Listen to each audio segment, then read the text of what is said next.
Hello and welcome everyone to a new video on your channel, Mr. Tech Tips. Before watching the video, don't forget to subscribe to our channel and don't forget also to like this video. In today's video, I will show you how to find ATMs on Google Maps.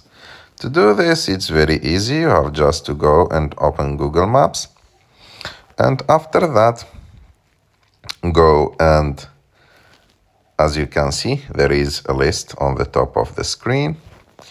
You have just to click on More and scroll down for services.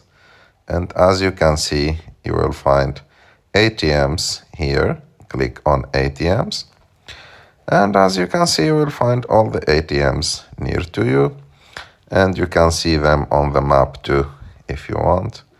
You will see like all the ATMs around you. I hope that you like this video. If you like this video, don't forget to subscribe to our channel to like this video and see you in the next one.